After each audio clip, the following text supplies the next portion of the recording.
నమస్తే కళ్యాణ్ గారు. నమస్తే జయ గారు. కళ్యాణ్ గారు 150 పైగా ఎపిసోడ్లు చేసేసాం. అందమైన జీవితం కాన్సెప్ట్ ఫస్ట్ మొదలు పెట్టినప్పుడు ఎన్నో ప్రశ్నలు అండి.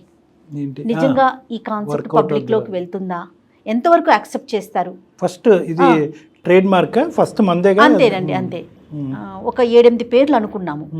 మన సుమన్ గారు, మన సుమన్ టీవీ చైర్మన్ సుమన్ గారు అందమైన జీవితం టైటిల్ చాలా బాగా యాప్ట్ అవుతుంది చెయ్య. ఎందుకంటే ప్రతి ఒక్కరి జీవితం అందంగా ఉండాలని ఆయన ఇలా కూడా చెప్పారనమాట. అందంగా ఉండాలని కోరుకోవాలి, సో ఈ టైటిల్ పెట్టండి అన్నారు. కానీ ఎన్ని కేసులండి. ఇంకా అసలు ఫస్ట్ స్టార్టింగ్ చేస్తున్నప్పుడు మనకి అసలు ఎవరు వాళ్ళ ఇండివిజువల్ పర్సనల్ ఇష్యూ గురించి ఎవరు ఫోన్ లో మాట్లాడతారు, ఎవరు ఈమెయిల్ పెడతారు అని చాలా డౌట్స్ ఉండేగా. డైరెక్ట్ గా రావటం అనేసరికి ప్రతి ఒక్కరు ఇబ్బంది పడతారు. అందుకే ఈ కాన్సెప్ట్ ఫోన్ లో మాట్లాడటమే కదా, వస్తారేమో అని అనిపించి నా మనసులో కాస్త భయం.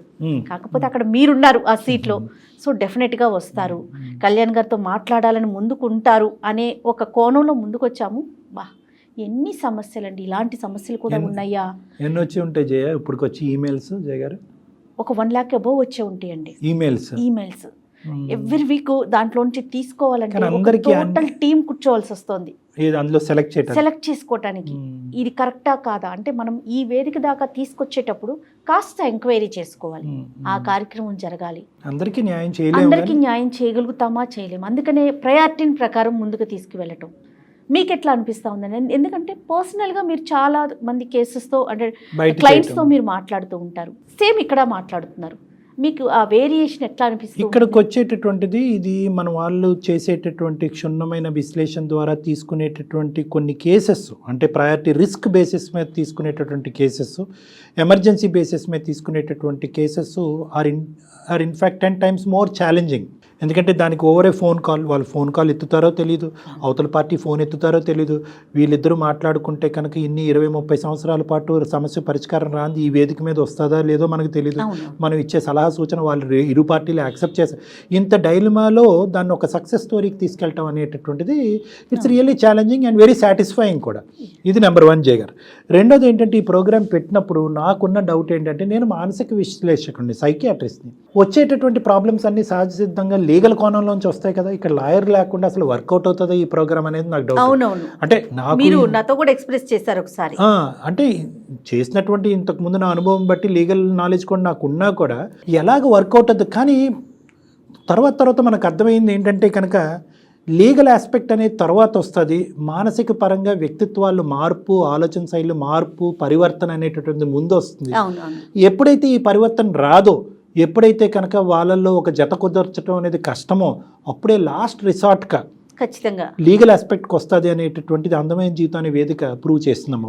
1 ఎందుకంటే కనుక చాలామంది చాలా చిన్న చితక అంశాలకే కోర్టు వరకు వెళ్ళిపోయి ఒకరి మీద వాదనలు వేసేసుకుని అది నెలలు సంవత్సరాల తరబట్టి నడుస్తూ ఎంతో బేసిక్ అక్కడ ప్రాబ్లం ఏంటంటే, అక్కడ అలా జరగటానికి ప్రశాంతంగా ఉండేటటువంటి కమ్యూనికేషన్ లేకపోవటం, ఇటువంటి వేదిక ఒక మీడియేటర్గా లేకపోవటం.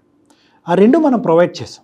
ఎన్నో సందర్భాల్లో మనం ఫోన్ కాల్ ఎత్తినప్పుడు ఏంటండి వాళ్ళతో మాకు మాట్లాడటం ఎందుకు, మాకు అనవసరం అనేటటువంటి వాళ్ళని కూడా ఈరోజు మనం చల్లబరిచి, అది కాదయ్యా ఒక 2 నిమిషాలు ఓపిక పెట్టు, మా సైడ్ తప్పేమన్నా ఉంటే క్షమించు అనేటటువంటి విధంగా మాట కలిపేటప్పటికి 75% మీ జాబ్ అయిపోయినట్టు. అవునండి.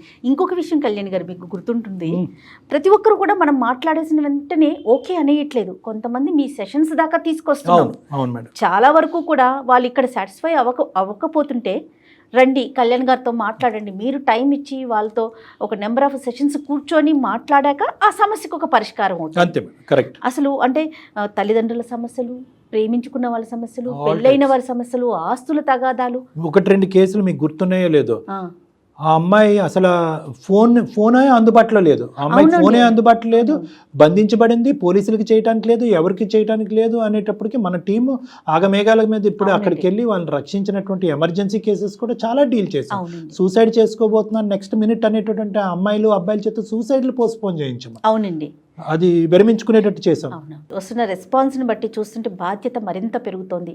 ఇంకాస్త జాగ్రత్తగా చేయాలి, ఇంకాస్త ఎక్కువగా చేయడానికి ప్రయత్నించాలి. మీరు ఏదైనా అవకాశం ఇస్తే గనక చాలా మంది నేను కామెంట్స్లో చూస్తూ ఉంటాను, జై గారు కొంచెం ఎపిసోడ్స్ పెంచండి, వారానికి 2 ఇవ్వండి అని అడుగుతున్నారు. కానీ బట్ ఇది టీం వర్క్, వెనకాల బ్యాక్ ఎండ్ చేయాల్సిన వర్క్ ఎక్కువగా ఉంటుంది. సో ఈ సందర్భంగా ఒకసారి చెప్దామనేది నా ఆలోచన.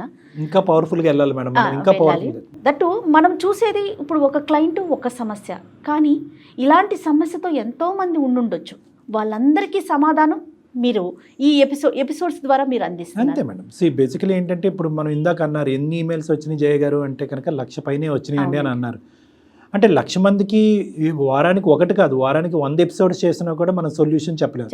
కానీ చూసే ప్రేక్షకులకు మనం ఇచ్చే విజ్ఞప్తి ఏంటంటే కనుక ఈ చేసేటటువంటి స్టోరీస్లోంచి మీరు ఏమైనా కామన్ థీమ్ ఏమైనా తీసుకుని మీ జీవితాలను బాగు చేసుకునేటటువంటి ప్రయత్నం ఏమైనా చేసుకుంటే కనుక ఆ విధంగా కూడా అందమైన జీవితం చాలా కొన్ని వేల మందికి ఉపయోగపడుతుంది అనేది ఇది. అంటే ఒక ఏజ్ గ్రూప్ మాత్రమే నాకు కనెక్ట్ అయ్యి ఉంటుంది, ఎందుకంటే నేను చేసే కంటెంట్ అలాంటిది. ముఖ్యంగా యూత్ ఉండరండి నా కంటెంట్. అంతే. కానీ అందమైన జీవితం స్టార్ట్ చేశాక మగపిల్లలంతా కూడా వచ్చి కళ్యాణ్ గారిని అడిగామని చెప్పండి జయ గారు, అందమైన జీవితం చాలా బాగుంటుంది. వాళ్ళు కూడా వచ్చి మాట్లాడటం, అంటే పలానా ఎపిసోడ్ చూసాము, ఆ ఎపిసోడ్లో భలే అంటే ఎపిసోడ్ కూడా గుర్తుంచుకొని చెప్తున్నారంటే దాని ఇంపాక్ట్ ఒకసారి అర్థం చేసుకోవాలి. చాలా సంతోషం, చాలా సంతోషం. సో మరింత బాధ్యతగా ముందుకెళ్లాలని సుమన్ టీవీ తరపున నేను కోరుకుంటున్నాను. అదే సహాయ సహకారాలు మీ వైపు నుంచి కూడా కావాలని అడుగుతున్నాను. తప్పకుండా. నా ముఖ్య ఉద్దేశం ఏంటంటే ఎన్ని అదర్ ప్రోగ్రామ్స్ వచ్చినా కూడా ఎన్ని ఛానల్స్లో అందరూ మంచి కార్యక్రమే చేస్తున్నారు, అందరూ మంచి ఉద్దేశంతోనే చేస్తున్నారు.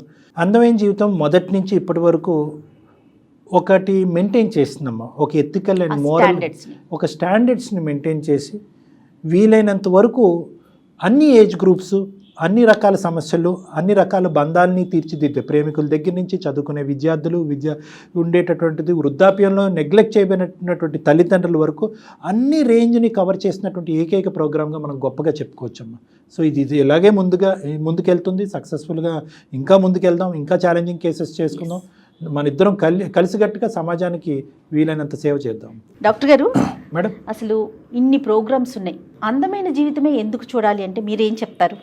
మేడం, నాకు వేరే ఛానల్స్లో పనిచేసిన అనుభవం, ఇంతకుముందు శాటిలైట్ ఛానల్స్లో చేసినటువంటి అనుభవంతో పోల్చుకుంటే కనుక అందమైన జీవితం ఇచ్చేటటువంటి కంటెంట్ రీచ్ ఏదైతే ఉందో ప్రతి ఒక్కరికి కూడా వాళ్ళ మనసుకి దగ్గరగా హత్తుకునేటటువంటి విధంగా చేసేటటువంటి ఈ ప్రోగ్రాం. అవును కదా, ఇది మన జీవితంలో కూడా జరిగింది కదా అని అనుకోవచ్చు చూసేటటువంటి వాళ్ళు. జరగబోతే కనుక మనం ఎలా వ్యవహరించాలి అని ఆలోచించేవాళ్ళు. ఈ 2 రకాల కేటగిరీస్ని ఇది ఎన్లైటన్ చేస్తుంది. కాబట్టి ఖచ్చితంగా ఈ తరం ఆ తరం, చదువుకున్న వాళ్ళు, చదువుకోలేని వాళ్ళు, సోషల్ ఎకనామిక్ స్టేటస్లో దిగువ స్థాయిలో ఉన్నవాళ్ళు, పై స్థాయిలో ఉన్న, ఇలా ఎటువంటి వ్యత్యాసం లేకుండా అందరి మనసులకి కనెక్ట్ అయ్యేటటువంటి ఒక అద్భుతమైన ప్రోగ్రాం అందమైన జీవితం. కాబట్టి దీన్ని అన్ని విధాలుగా రికమెండ్ చేయటం, చూడమని విజ్ఞప్తి చేయటం, ఈ తరం వాళ్ళకి కాదు భావితరాలు అందరికీ కూడా రికమెండ్ చేయటం కూడా ఇంపార్టెంట్ ఏమో అని నాకు అనిపిస్తుంది. రైట్ అండి. అందుకనే 2.0 అని 2.0 ఎస్, అందమైన జీవితం 2.0 అని రెట్టించిన ఉత్సాహంతో ముందుకెళ్లే ప్రయత్నం చేస్తున్నాం. కంటెంట్ మరింత స్ట్రాంగ్గా ఉంటుంది అంతే. Okay, sure. Thank you so much Kalyan గారు. నమస్తే.